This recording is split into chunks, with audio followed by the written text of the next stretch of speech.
मरकजी वज़ीर दाखिला अमित शाह खुसूसी तैयारी के जरिए हैदराबाद के मुख्तसर दौरे पर बेगमपेट एयरपोर्ट पहुंचे, जहां उनका पार्टी कायदीन और कारकुनों ने शानदार खैर मकदम किया। एयरपोर्ट पर मौजूद अहम कायदीन में मरकजी वज़ीर सेहत जी किशन रेड्डी, अरकान असम्बली ईटल राजेंद्र, राजा सिंह और रघुनंदन राव, साबिक वजीर डी करुणा, साबिक MP विजय शांति, विवेक वेंकट स्वामी और मुरलीधर राव काबिल जिक्र हैं। अमित शाह अपनी आमद के फौरी बाद रामंतापुरम में वाक़ सेंट्रल फॉरेंसिक लेबोरेटरी गए, जहां उन्होंने इस मरकज का मुआयना किया।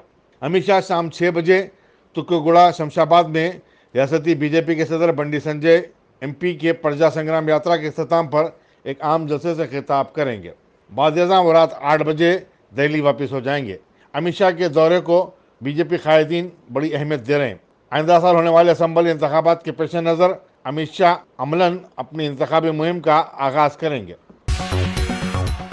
रियासती वज़ीर म्युनिसिपल एडमिनिस्ट्रेशन KT रामाराव ने कहा कि 7 साल की मुसलसल कैद साली के बावजूद रियासत में पीने के पानी की किल्लत का कोई मसला दरपेश नहीं है।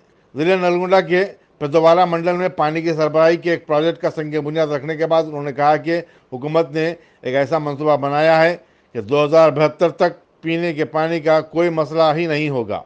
14 करोड़ रुपये के मसारिफ से इस प्रोजेक्ट को मुकम्मल किया जाएगा।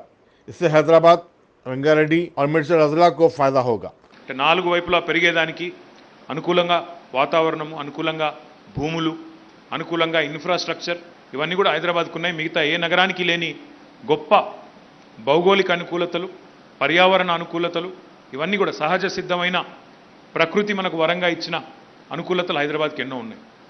కాబట్టే గౌరవ ముఖ్యమంత్రి గారు ఎప్పుడూ చెప్పేది ఒకటే, హైదరాబాద్ మహానగరం తెలంగాణకు రాజధాని కావచ్చు గాక, కానీ హైదరాబాద్ మహానగరం, హైదరాబాద్ లాంటి ఏ మహానగరమైనా అది జాతి సంపద, భారతదేశానికి ఒక అసెట్ హైదరాబాద్.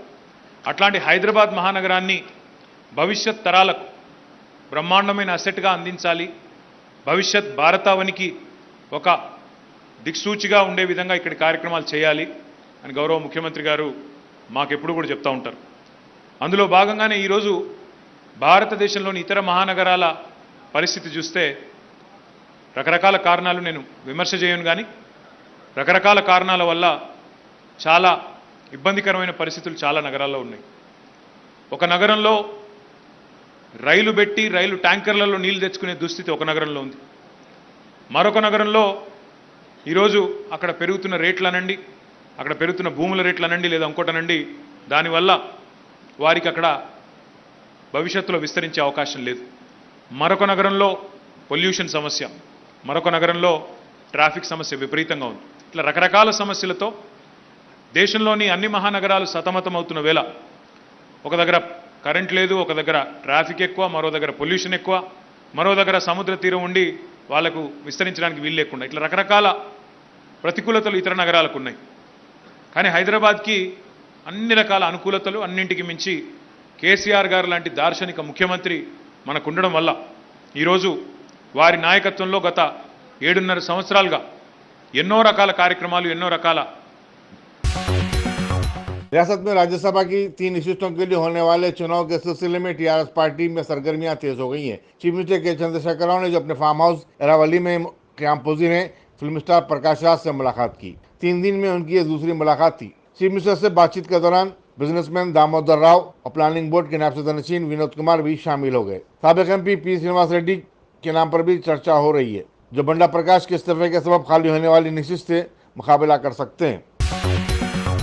रियासती वज़ीर श्री वसलभाई जी कमलाकर और वज़ीर ट्रांसपोर्ट P अजय ने जिले भद्रादरी कुत्तागुड़म में धान की खरीदी का जायजा लिया और BC स्टडी सर्कल में कायम धान के मरकज का मुआयना किया। उन्होंने उद्योगदारों को हिदायत दी कि वो किसानों से उनकी पैदावार खरीदे और अनाज के थैलों की खरीदी के लिए भी ज़रूरी इंतजाम किए जाएँ। ज़िले खम्मम में 36,171 मीट्रिक टन धान का ज़ख़ीरा मौजूद है, जबकि कुत्तागुड़म में 86,093 मीट्रिक टन धान मौजूद है। जायजा इजलास में अरकान असम्बली S वेंकटरामैया, रामलू नायक, MLC T मधु, सदनशीन स्टेट सीट डेवलपमेंट कॉर्पोरेशन के कोटेश्वर राव और खम्मम और भद्रादरी कुत्तागुड़म के जिला कलेक्टर्स VP गौतम और दूर शेट्टी शरीक थे। नशेमा नगर तालाब कट्टे में ड्रेनेज के ओवरफ्लो का 5 साल मसला बिल आखिर हल हो गया। मकामी अवाम और मजलिस कायदीन की कोशिशों और नुमाइंदगी के बाद जीएसएमसी हुक्काम ने नाले पर फसील की तामीर का काम मुकम्मल किया। मस्जिद के इमाम मोहम्मद खालिद और मजलिस के बूथ प्रेसिडेंट्स अब्दुल रहमान और मोहम्मद महमूद की कामयाब मसाई का नतीजा है कि ये काम अंजाम को पाया। मकामी अवाम ने मजलिस असम्बली याकूत पर अहमद पाशा कादरी से जमन में इज़हार तशक्कुर भी किया है। कारखाना पुलिस ने गाड़ियों की तलाशी के दौरान 2 सारिकीन को गिरफ्तार किया जो बाइक और ऑटोस के सरके की 7 वारदातों में मुलविस थे। डिप्टी कमिश्नर पुलिस नार्जुन रमेश ने बताया कि मुलजिमीन मोहम्मद आजमुद्दीन और सैयद मुजाहिद जो कि एमएम पहाड़ी अतापुर के रहने वाले हैं, रात के औकात में गाड़ियों का सरखा करते और उसे एक स्क्रैप डीलर अब्दुल रहीम को बेच दिया करते थे।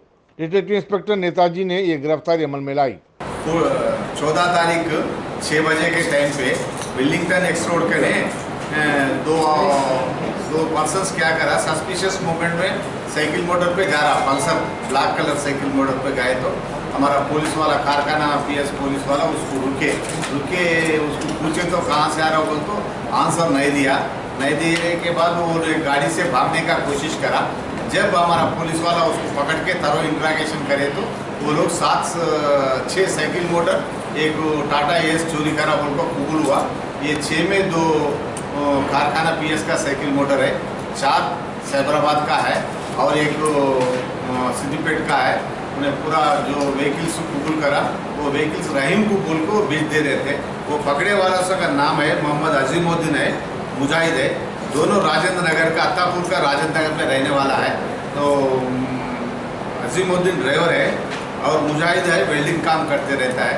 उन्हें पैसों के लालच में इधर लग्जरीज लाइफ लीड करने के वास्ते वो प्रोफेशन में पैसे नहीं बसोए तो ये चोरी करके रहीम को भेजे तो रहीम क्या करे, थोड़ा ऑल्ट्रेशंस करके वो नंबर चेंज कर लेके वो विलेज पीपल को वो बिका रहा था। तो इस टाइम पे हमारा वाला पुलिस वाला क्या करे, ये लोग दोनों को पकड़ने के बाद वो लोगों का कबूल के साथ ये 6 साइकिल मोटरा और 1 टाटा एस को जब्त करके अभी वो 2 अक्यूड लोगों को और रिसीवर रहमान को भी कोर्ट में दाखिला कर रहे हैं। मियाँपुर के गोकुल अपार्टमेंट की छत पर एक कमसीन लड़की की नाश मुश्तबा हालत में दस्तयाब हुई।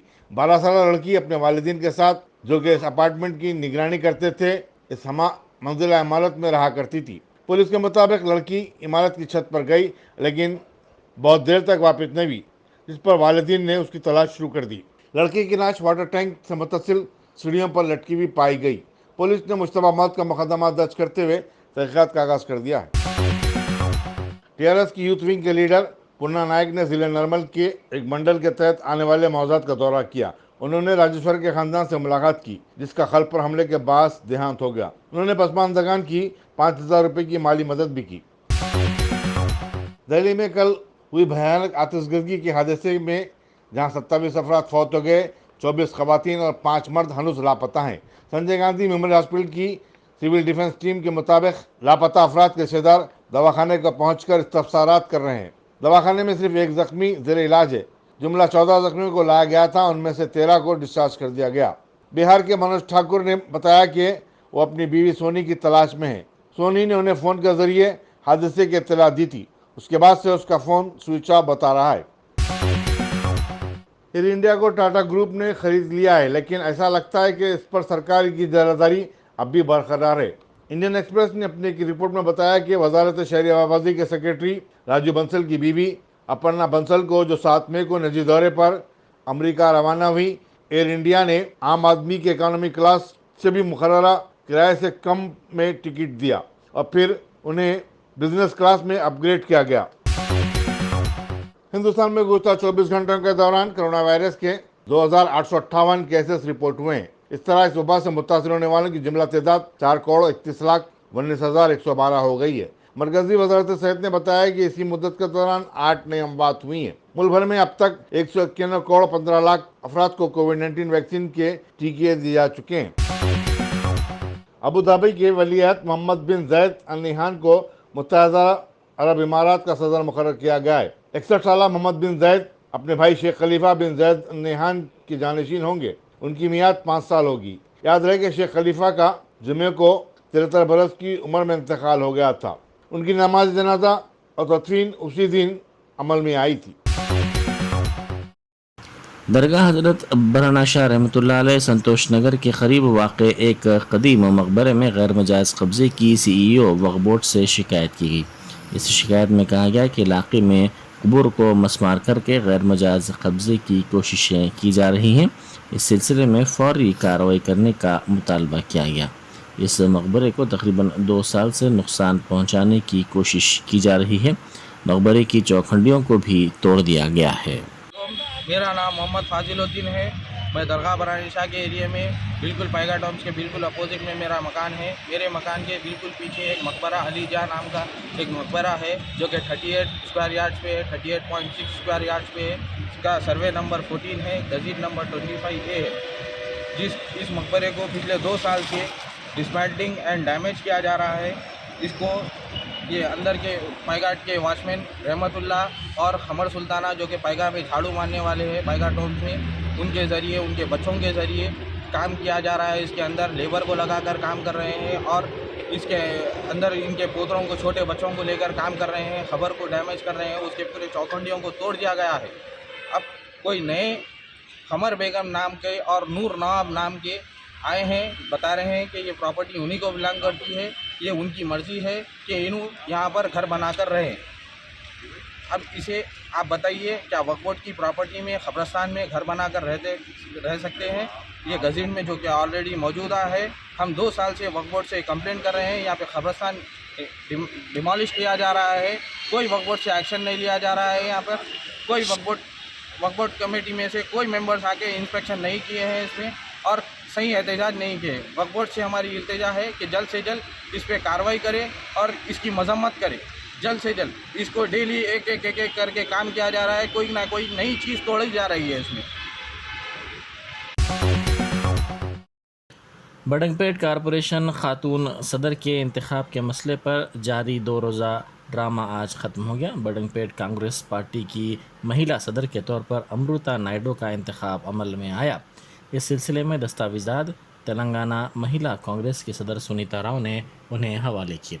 इस मौके पर खिताब करते हुए उन्होंने कांग्रेस की खातून कायदीन पर जोर दिया कि वो कांग्रेस पार्टी को मुस्तहकम करने के लिए काम करें। उन्होंने कहा कि महेश्वरम हल्के में कांग्रेस पार्टी को कामयाब बनाने के सिलसिले में पार्टी के तमाम कायदीन को चाहिए कि वो अपने तनाज़ात को दूर रखें।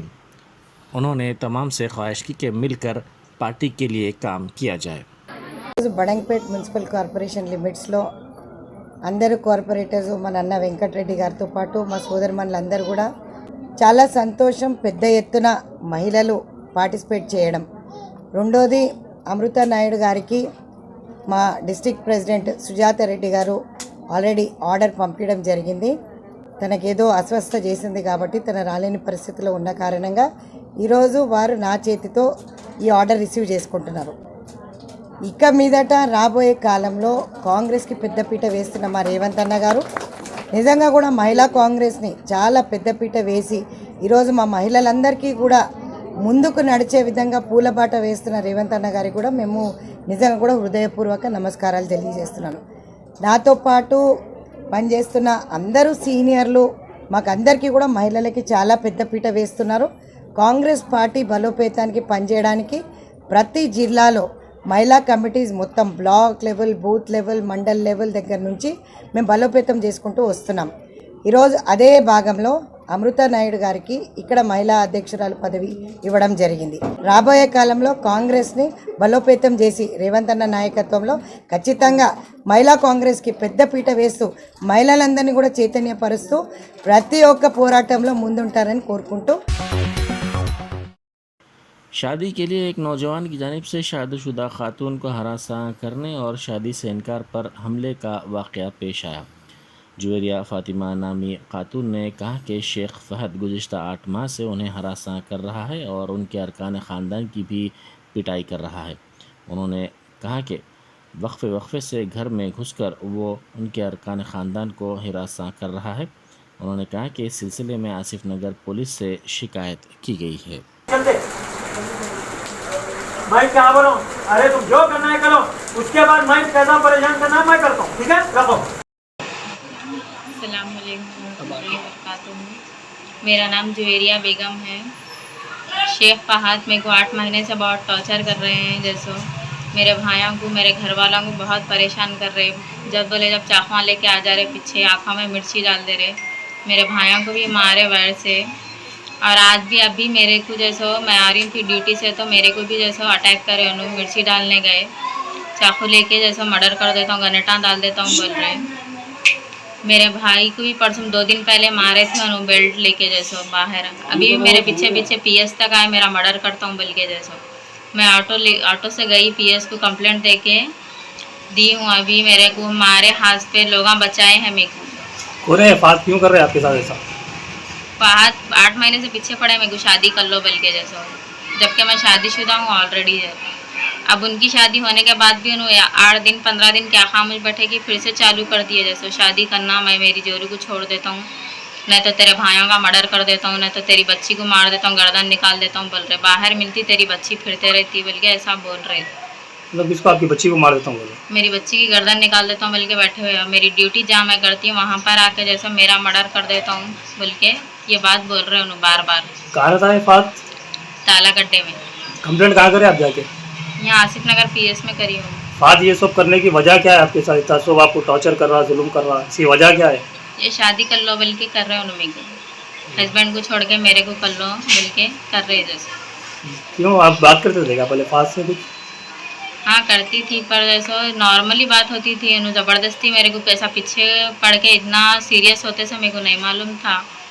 हद से ज़्यादा टॉर्चर कर दिए। जैसे मेरे बाबा के मौता के दिन जैसे चाकुआ रख लेके आए, 10वें के दिन रख लेके आके घर में से मार लेते लेके गए मेरे को। पुलिस स्टेशन हो गया तो पुलिस वाले क्या बोले? कुछ नहीं बोले, खाली करते करते हम लोग बुलाते, हम लोग करते बोल रहे। 4 से 5 बार 6 बार कंप्रोमाइज़ हो गया। ये एक बार तो उन्होंने नल्ला भी मत दिए मेरा रोड पर जैसे। तो पुलिस स्टेशन में कंप्लेंट करने के बाद कंप्रोमाइज़ क्यों हो रहा है ये? उनके बाबा जैसे हर बार छुड़ा रहे, वो बार बार एक ही बात बोल रहा है कि मेरे बाबा कुछ भी करके मेरे को छुड़ा लेते बोल के। अभी क्या चाह रहे हैं आप? अभी यही चाह रहे कि मैं हुकूमत से जैसो और पुलिस वालों से कि मेरे को इंसाफ होना जैसो।